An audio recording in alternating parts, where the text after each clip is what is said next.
Welcome to part 5 of my YouTube video build series.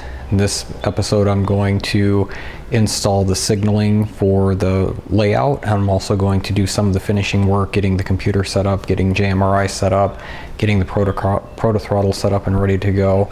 So parts 1 through 4 addressed all aspects of building a model railroad, laying the track, wiring, painting the track, getting all the components in place, creating an LED fascia panel, running local net cables, everything.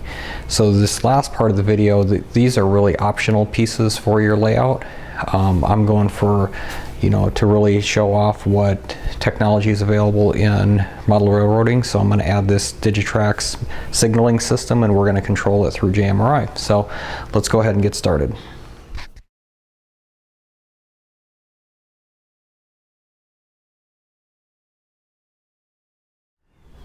So these are the two Digitrax signal sets that I purchased, and you do have to do your homework and research and do some planning on these to make sure you're getting the correct ones. This particular set is designed for to protect a turnout. So it has a two-headed mast and then it has two single-head masts. And the nice thing is that it's sort of hard to see because I haven't opened this yet, but here is the main design of how this is supposed to work. You have the two signal heads which control both the main route and the siding or the diverging route from your turnout, and then the other two masts are protecting the turnout coming back to make sure that the line is clear for the train to be able to proceed. So a couple of cool things, and once I get these open up we'll really get a take a close look.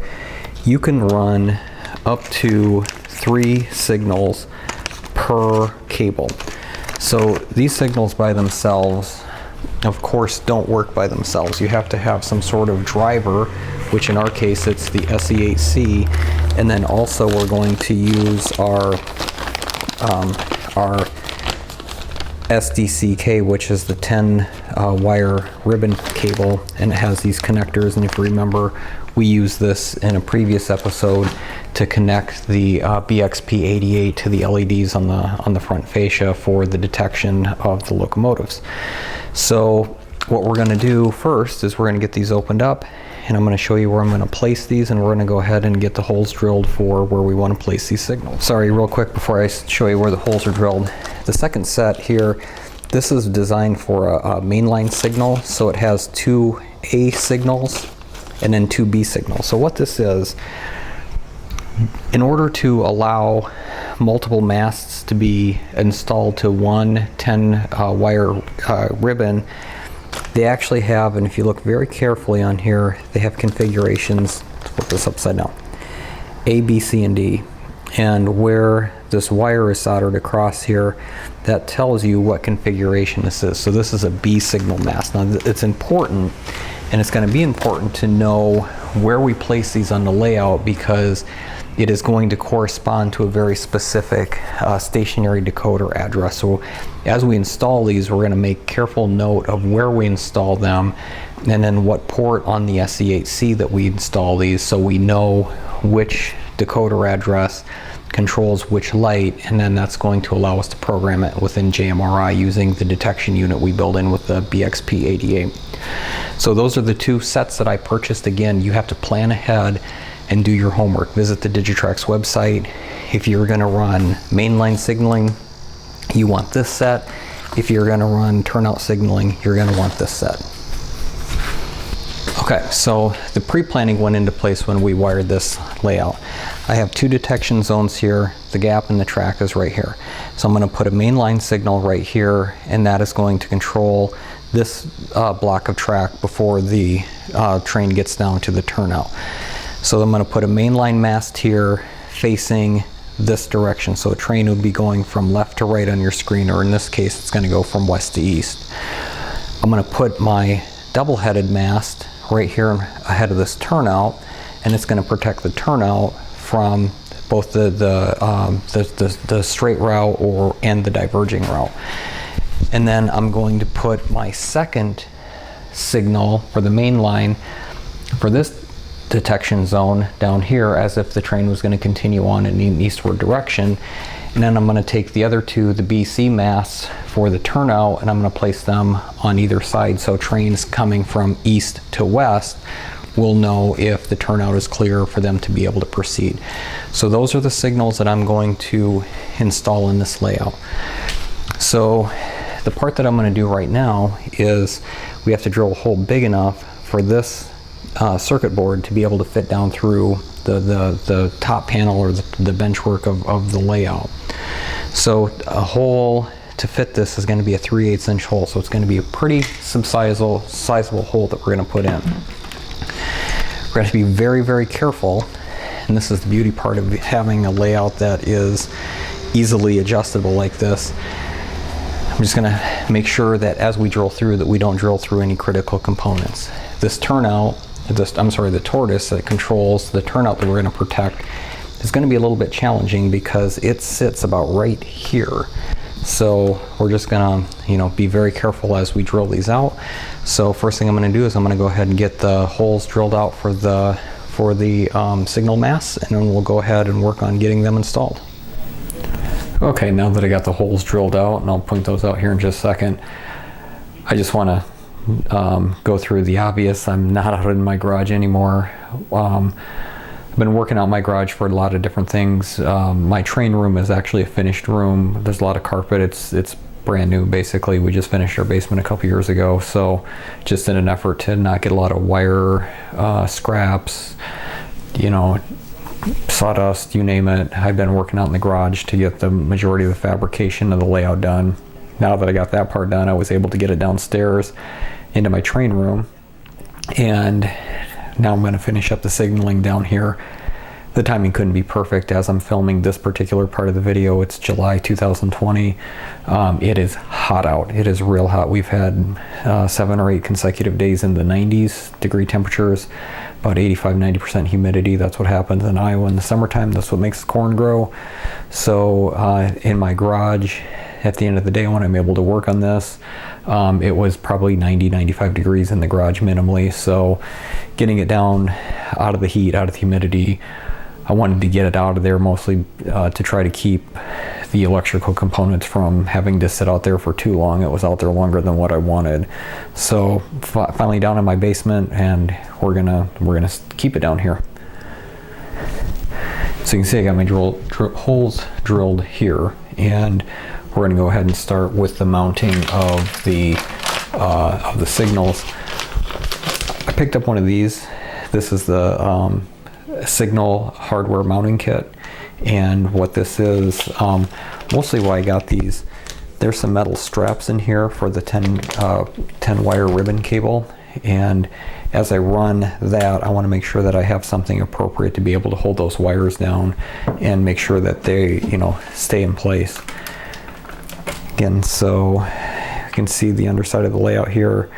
So the bulk of the holes are right where we have good access to them.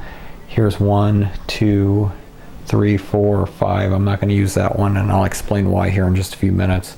So then here is my the signal kits. Got my wire right here. So as I shared at the beginning of the video, you just want to make sure you do your homework and that you get all the parts and pieces necessary to be able to install the signals. So the first thing we're going to do is we're going to mount this 10-pin signal driver here. So we have to mount this. So if you can see right here, there's an indicator on the circuit board that this is pin 1, and pin 1 has to go to the brown wire. So we have to think about how we're going to mount this.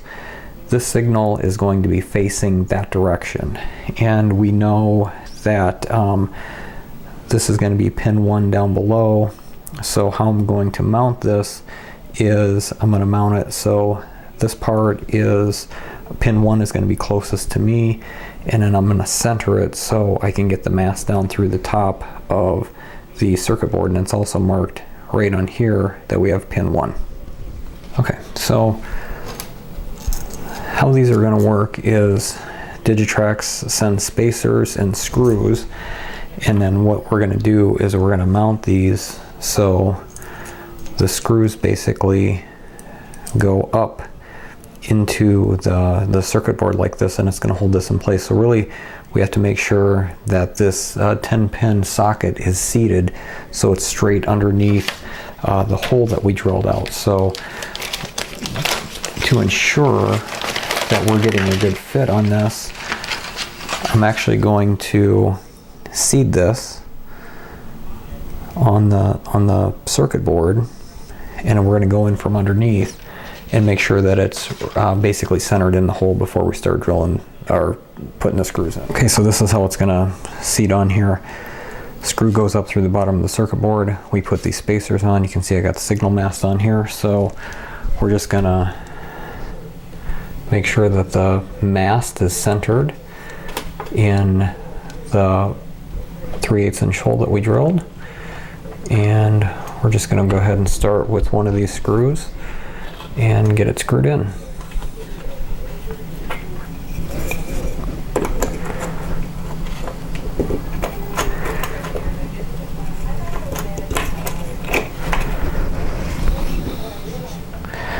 So here's what it looks like once we get it installed, and let me just bring the top down here just a little bit. So you can see here the spacers. Nice thing is how the signal is seated. I can carefully pull that out from the top or push it back down and reattach it. So I can adjust these signals. I can take them out when I transport this, or if I'm worried about them breaking off. And then here's what the signal mast looks like from the top. So looks pretty nice, looks pretty good. So let's go ahead. I'm going to get the other circuit boards installed for the remaining signals, and then we'll go ahead and work on getting them wired up. Okay, I got all the signal masts mounted. There's 5 in total. This one right here, it's right at the edge of the screen. This one and this one run together. This is out of the signal mast mainline kit. So these two are going to run together.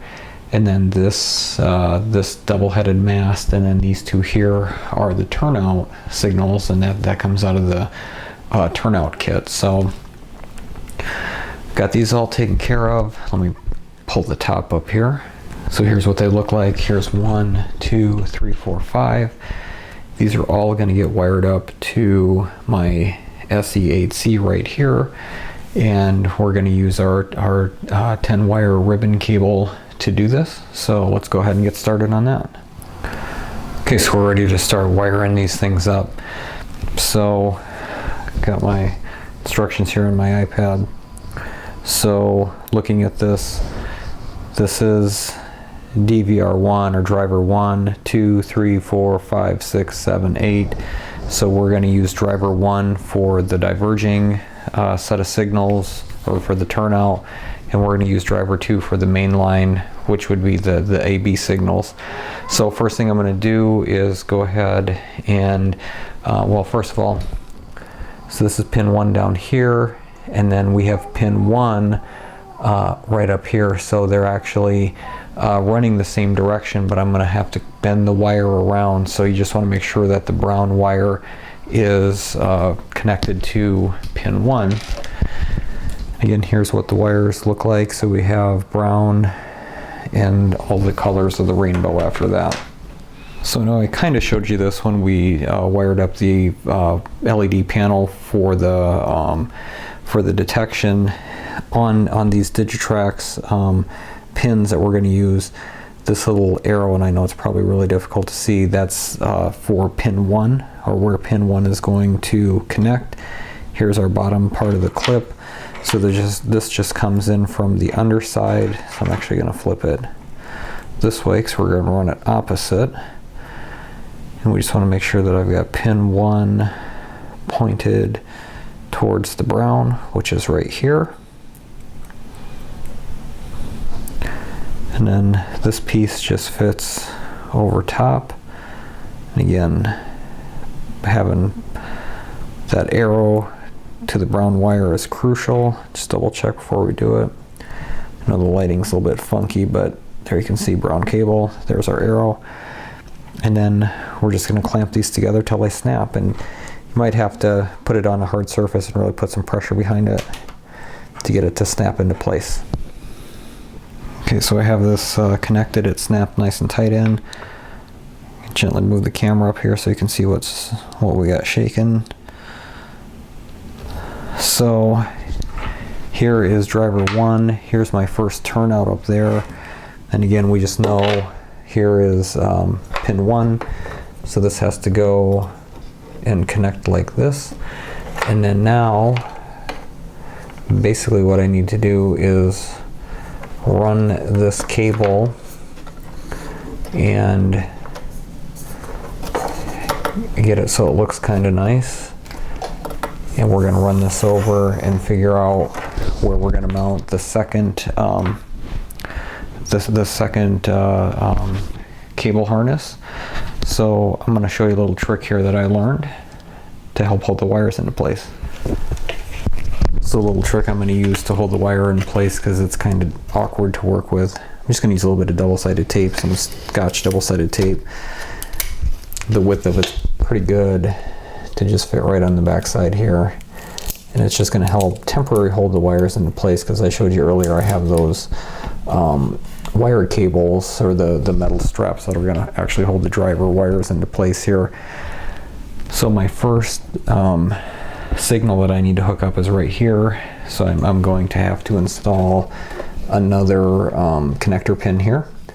And again, we want to make sure that the brown lines up with pin 1 and it's marked on the circuit board for the signal driver. So I'm going to go ahead and get that hooked up here and get this one connected.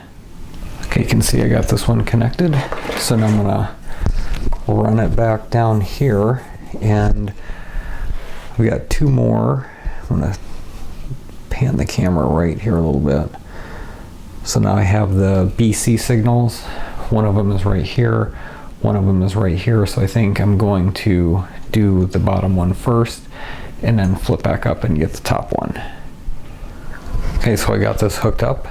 So I got it in driver 1. Here's my double-headed mast. Here are my BC signals. So you can see that the wire kind of snakes around there.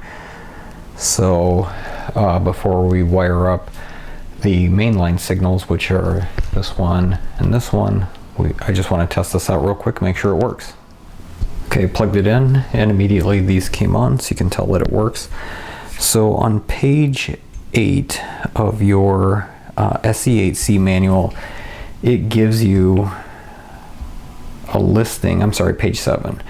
It gives you a listing of the CV addresses. So right now, these are being controlled by CVs within the SE8C.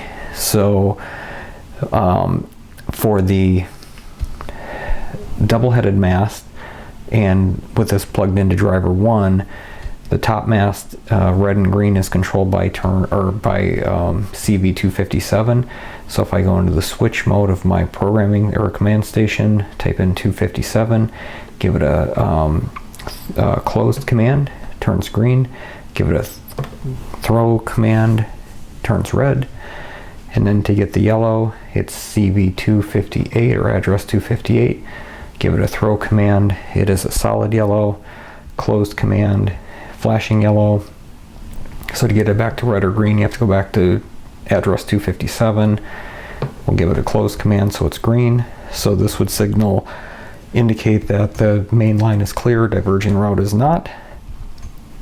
And once I get this hooked up to my computer, with the turnout being in the regular position, that's the correct signaling.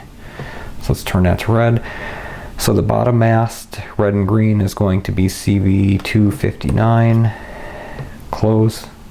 We'll give it a green signal. Throw red. 260 is going to be my yellow. So throw command, it's solid. Close command, flashing.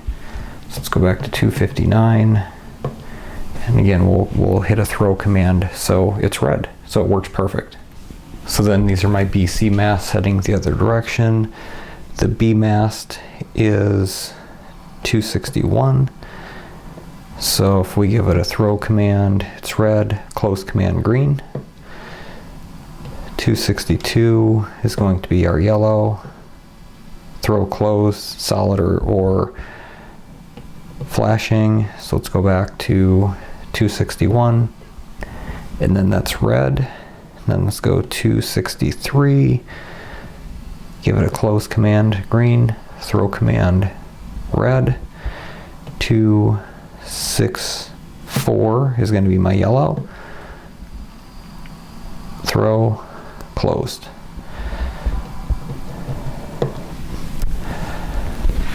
So the signals for this configuration are working perfectly. This is exactly what they're supposed to do. They're not automated yet, but we will get to that here shortly. But right now we know that it was wired up correctly and it is corresponding to the correct addresses in the SC8C. So let's go ahead and get the other two masts wired up. Okay, so I got the second set of wires here running from the second driver number 2, to the main line signals. So you can kind of see that there's the ribbon wire up there. It's not in place yet. I'm going to get make sure that the two signals that I just wired up are working just fine, and then I'm going to use those hardware from the Digitrax kit to secure these ribbon wires in place. Okay, so the two signals we have are this one here that are wired up on the same circuit. So again, we're just going to go into our switch function on our command station, and we're going to start with switch 265, which will be this one right here. So we'll go ahead and close it, throw it. I'm sorry, close is green, throw is red. Then 266 is going to be our yellow, throw closed.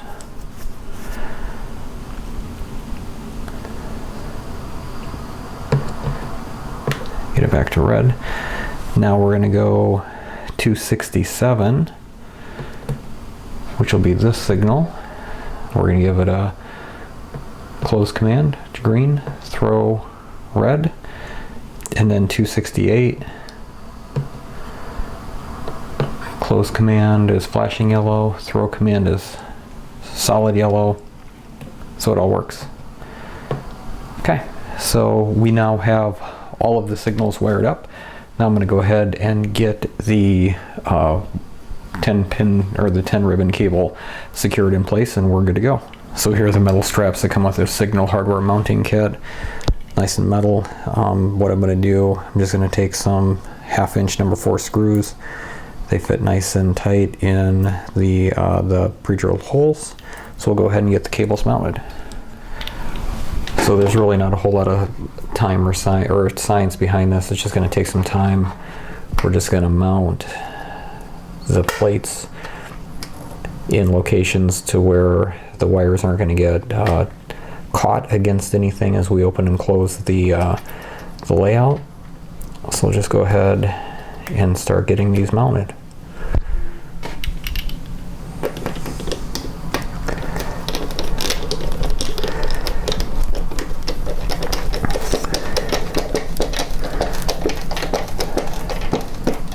Like I said, you don't have to necessarily purchase the Digitrax version of the hardware mounting kit, but I couldn't find anything at my hardware store that was comparable to these metal straps. So you could certainly fabricate something, you know, possibly maybe out of styrene, or if you have, you know, 1/16 inch metal strips hanging around. So that's nice and secure. So I bought 2 of the signal hardware mounting kits. There's 6 brackets per kit. So I'm just going to go ahead and go through and just start mounting the wires, or mounting these brackets, make sure the wires are nice and secure.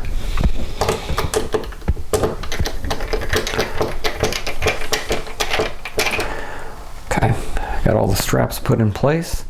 The wires are nice and secure. With that screw that I just put in, I want to say that the wiring on this layout is officially completed. I've gotten everything wired that I wanted to wire. Everything is in place and working. So now the remainder of this is going to be focused on getting everything set up and working with the computer interface with JMRI. We're going to program the signals in. We're going to install a transponding decoder into a piece of rolling stock so we can use the BXP88 for transponding, but otherwise it's been about a 2-month process. I would say probably 50 to 60 hours worth of wiring on this, but it is finally complete.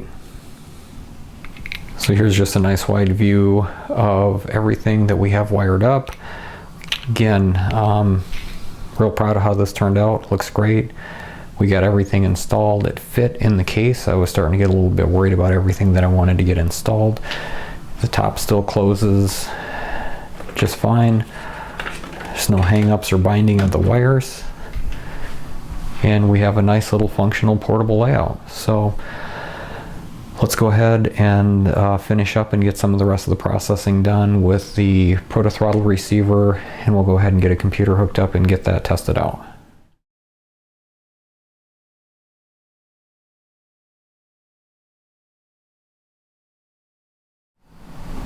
Okay, so real quick, while the computer is booting up here, I need to get the Protothrottle receiver connected to the Digitrex LNWI. So the first thing I'm going to do is I'm just going to pull, there's a little micro USB chip that was in the Protothrottle receiver. They send an adapter with the device. So you just go ahead and slide this in here, and we're going to go bring it over to the computer and get it programmed. Okay, sorry, you're going to get a little bit of shine through on the screen here, so I'm just going to take my micro drive, plug it into the side of my computer here,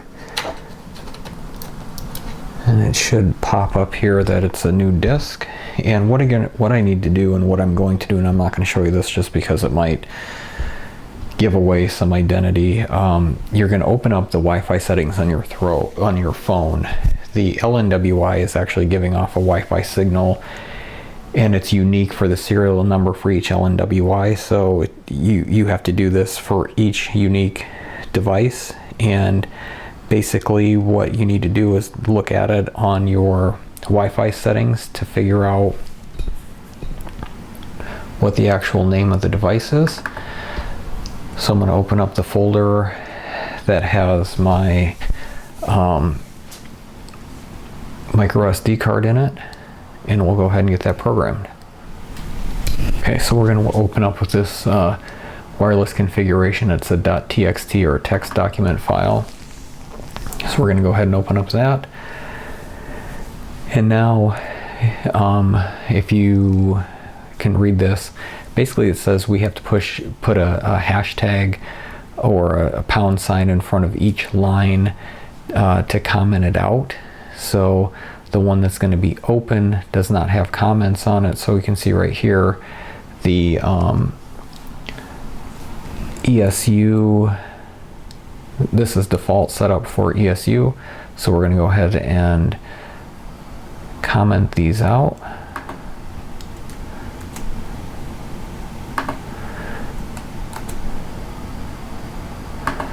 And then we're going to uncomment the Digitrex file.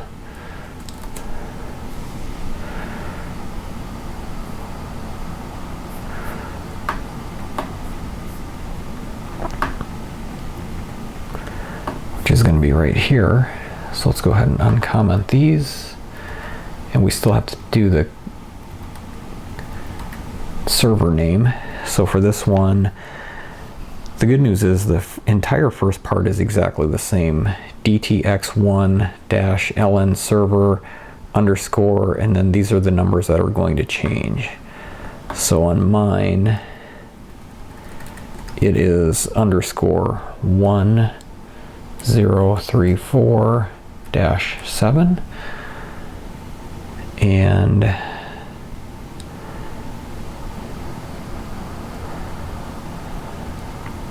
everything should be good. So let's go ahead and go File, Save, and we'll exit out of this, and we'll put it back in to the, oh, I gotta fix that, it's media write protected. We'll fix that and save it and get it back into the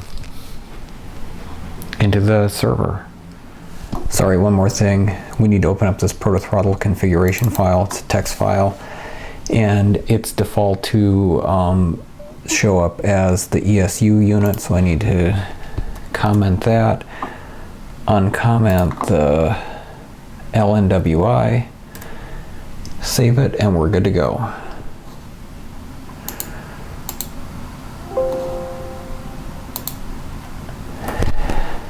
Okay, got the micro SD card reinstalled.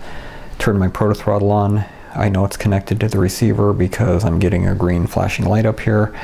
So I'm gonna go ahead and just do a quick test. So we're gonna apply track power. Nice, love my little LED display over there that lights up. So we're gonna select locomotive 9185 here.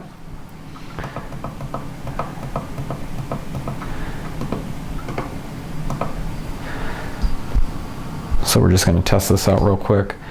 So let's go ahead.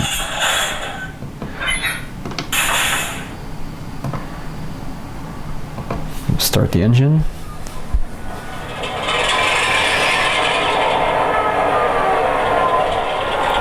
Turn the headlight on. Dim. Bright. It's already in reverse. Give it a little throttle.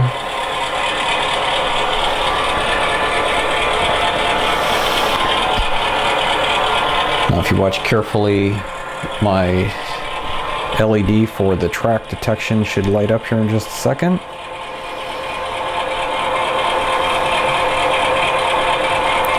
There it goes. Here's what I love about the Protothrottle. Braking.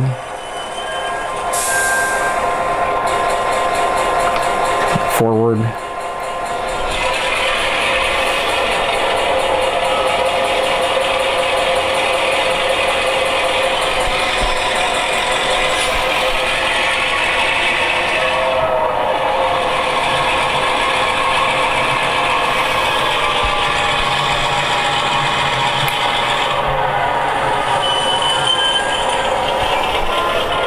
There you go.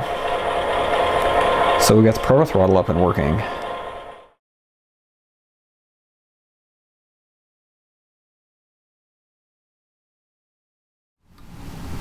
So I actually bought us a new computer just for this particular layout. So remember way back at the beginning, I incorporated a power cord actually inside the case here. And then I've got two USB cables. One is for the one with the barrel on it is for the command station. The other one is for my LokProgrammer. So we'll go ahead and get this plugged in. So we got USB connection, and we'll go ahead flip this up. I don't have this plugged in just yet, but we'll go ahead and get it plugged in and get the computer turned on.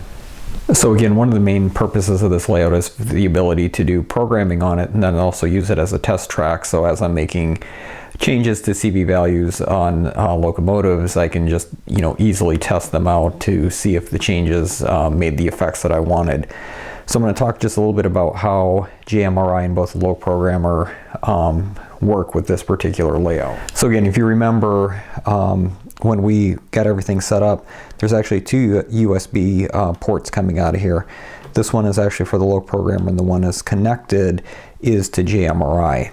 Now for JMRI to work, you have to have some sort of computer interface with your DCC system. On my main layout, which is a Digitrax Super Chief DCC system, it requires either the use of a PR3 or a PR4 computer interface to actually allow your computer to communicate with the command station.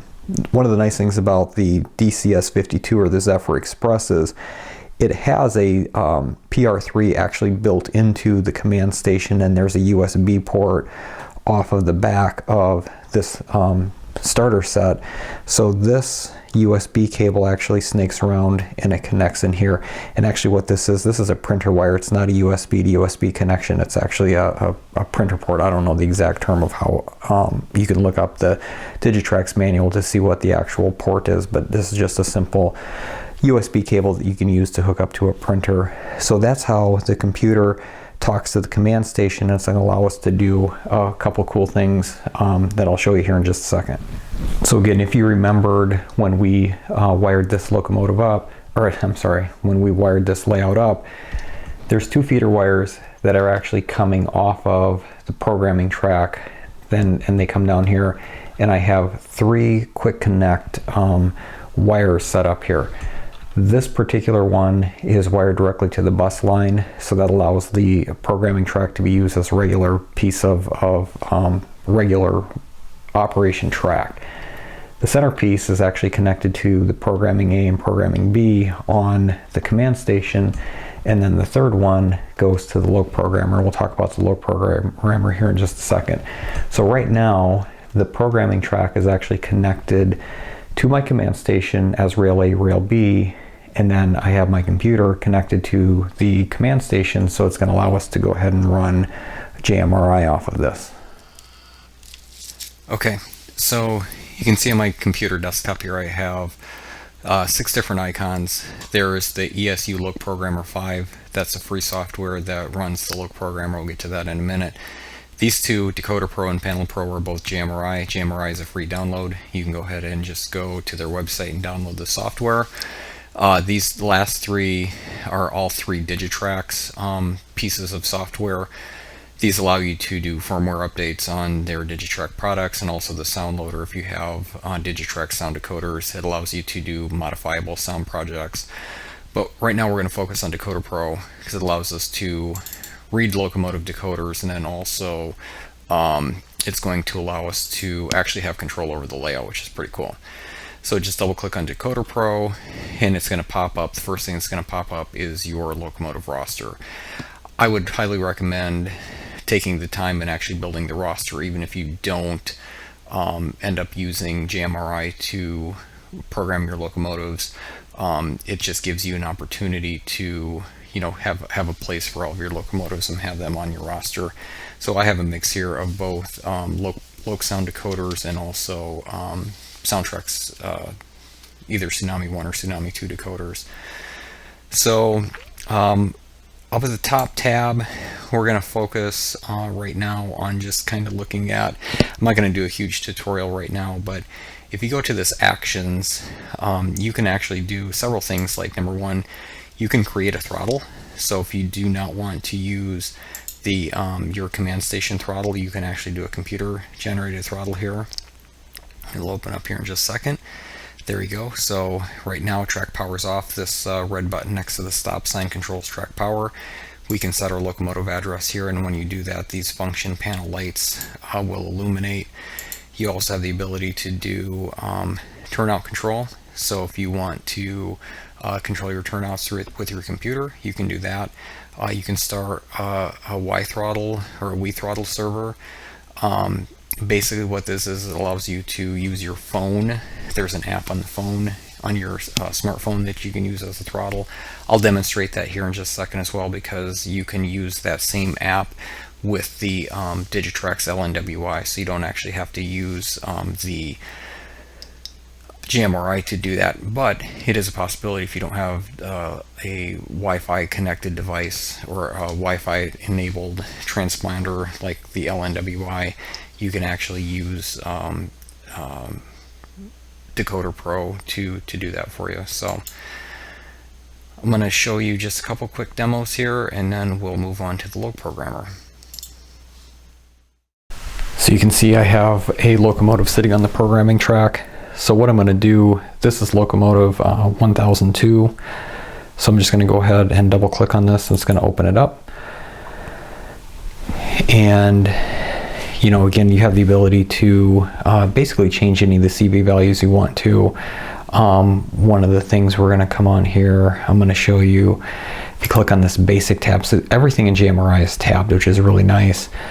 And everything is a user interface, which gives you the ability to modify things pretty simply. So here's where you can change it under the basic tab, from the default short address of 3 to the long address of whatever you want. In this case, the road number is 1002, and that's what the long address is. Change CV values in the motor. So here, acceleration rate, which is CV3, deceleration rate, CV4. You can see I've modified them. Basic speed control. This is nice, speed table. So if you wanted to use a speed table, you can click on this tab and then write it to the decoder. Function map. So if you wanted to change assignments on your functions. So for example, some locomotives, the coupler crash is actually F3. On this particular locomotive, the coupler crash, let me scroll down here, is F13. So it's just a drop down menu. You can change it. If you're going to change your functions on here, just make sure you're not double assigning functions. So in this case, F3 is the short horn. So if you did reprogram that. Lights, you can change everything you want to with lights, make them directional or non-directional. Make sure you have LED checked if they're actual LEDs and not the incandescent bulbs. Analog control we're going to skip because I don't have analog layout. Here's your advanced consisting tab. I'll have more on this in other videos on my YouTube channel, but this is a really cool feature on JMRI. And again, you just sort of go through it. Here's the sound tab, sound levels. You can change the volumes. Click on the CV tab. You have the ability to manually change every single CV value that is on your decoder. Alternate sound levels. So these are just some of the sort of miscellaneous sounds. Equalizer, your digital dynamic digital exhaust, reverb, your automatic sound control, legacy function map, and then of course the actual decoder ID. So that's just a real quick about a minute and a half tutorial on how JMRI works in terms of the decoder programming function. So now you can see I've moved the locomotive out onto the actual layout. So now, just even on the programming tab, we have the track power on or off. So I'm just going to go ahead and click on. You can see, well, you can't really see it yet because I don't have the track power LEDs in the field of view of the camera. But I'm just going to go ahead and select Actions, New Throttle. And what I'm going to do is I need to deselect this locomotive from, I need to release it from the command station. So let me do that real quick so we don't have any competing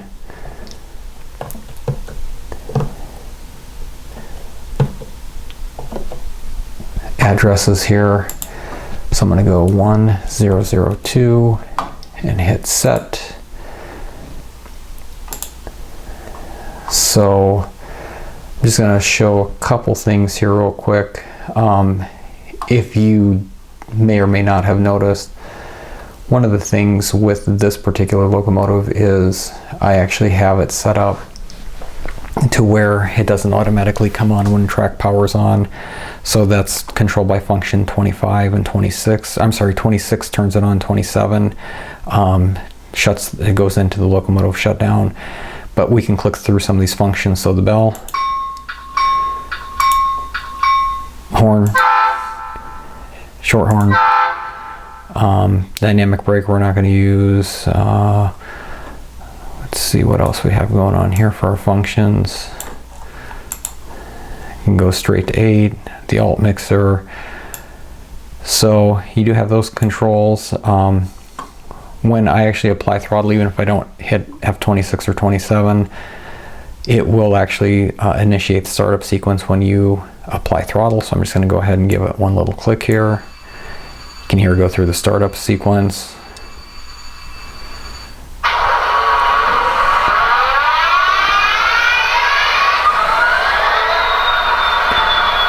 So we can just give it a little bit of throttle here.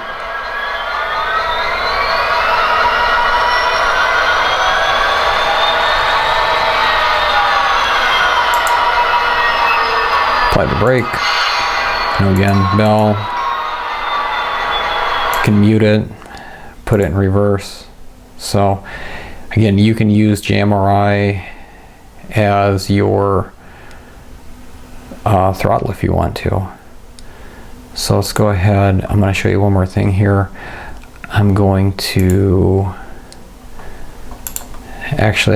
dispatch this locomotive. So I'm going to dispatch so I can release it back into the command station. I'm going to go ahead and click on actions, use turnout control. So the turnout that's right in front of this locomotive is turnout number 4. So I'm going to go ahead and type in number 4. It's in a closed position now, so let's go ahead and hit throw button. And there you can see that it throws. Turn that back and you can see that it closed. So pretty cool that you can use JMRI for all of these types of things. So one of the things with the LokProgrammer and the Lok software is this is designed only for ESU Lok sound decoders. One of the things that I really like about the LokProgrammer is the ability to do sound modifications with. So that's a pretty cool feature that you can you know, download a sound project or create your own sound project for that matter, and then you can actually write it to a Lok sound decoder. So I'm in the process. I'm sort of 50-50. There's a lot of things I love about Tsunami decoders, and there's a lot of things I love about the Lok sound decoders, and the programmability is really cool. So with JMRI, we had a roster of all of our locomotives. With LokProgrammer, each locomotive is actually its own separate file.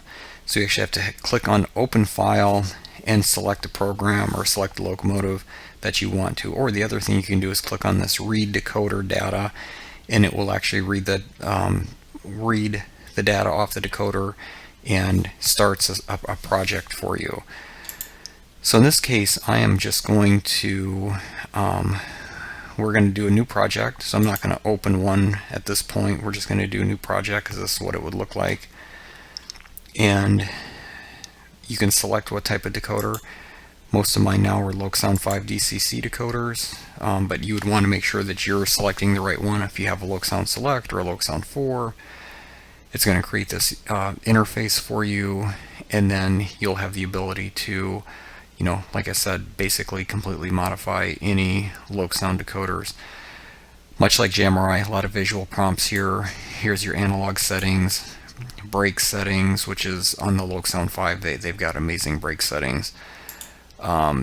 Compatibility, DCC settings. Typically we don't mess with any of these. Driving characteristics, so here's where you're going to change your acceleration and your coast. Function mapping, you can change everything associated with the functions. This is pretty cool. I think it's a little bit easier, quite honestly, than JMRI to change some of these because these are drop down tabs. So like right here we have forward F0 assigned to the front light. If I wanted to assign it to something else, I just go through and do the check boxes here.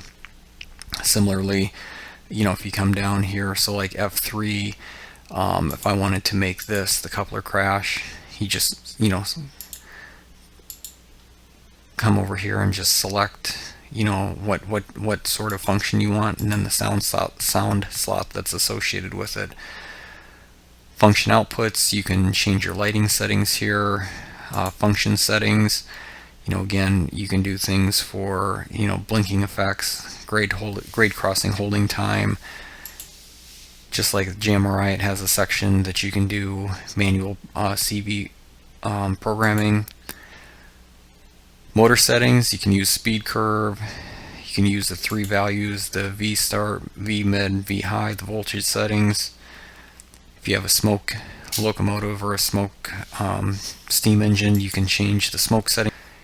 Here's all of your sound slots, so you can change master volume, steam chuffs if you're, you know, wanting to adjust how many chuffs per revolution of your wheels.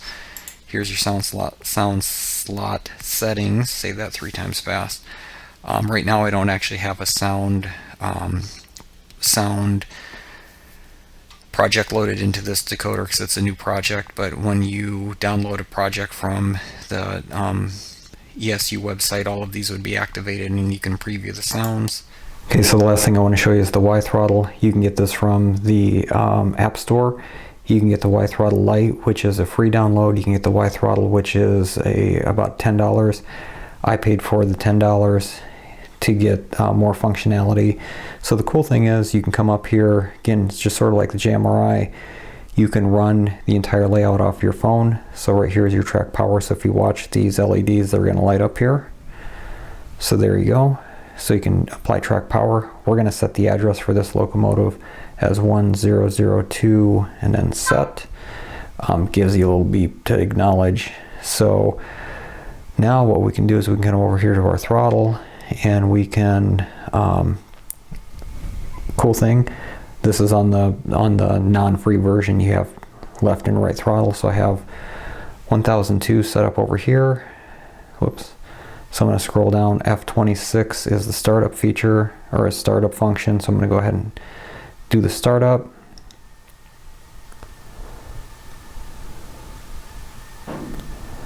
Oh, you know what? It's still muted when we were messing around with JMRI. Here we go. Now let's do F26. So once it gets through its startup sequence here, we can just demonstrate. Lights, I'm not sure if you can see that the lights are on. F5's the ditch lights. Again, you may not be able to see that. F1's bell. F2 is horn. F3 is short horn. We can use this to click up a little bit.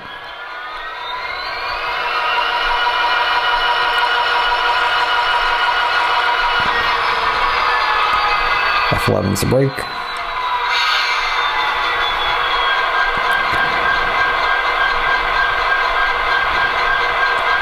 So again, this is a F27 shutdown. Come back down here to the throttle. We're going to release this, so it's back out into the system. Come back over here to settings, hit track power, shut everything down. So there's another cool little thing. And again, this Y throttle is running off of the Digitrax LNWI. So another cool little feature. It gives you an opportunity to have a wireless throttle. So the old saying goes, all good things must come to an end. This officially ends my 5-part video series on how to build a model railroad layout from start to finish. I hope you found this to be informational, informative, and useful.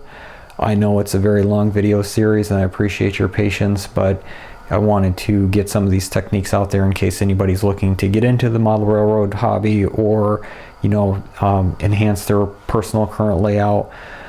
Couple things that I did not get to in this video series that keep an eye on my YouTube channel, because I will be doing these after the fact.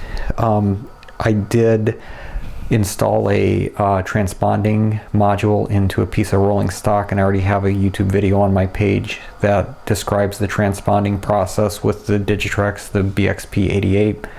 And then also I just need to find some time to sit down and actually do a virtual panel using JMRI, which will allow me to set all of these signals up to be automated signals based upon the block detecting with the BXP88.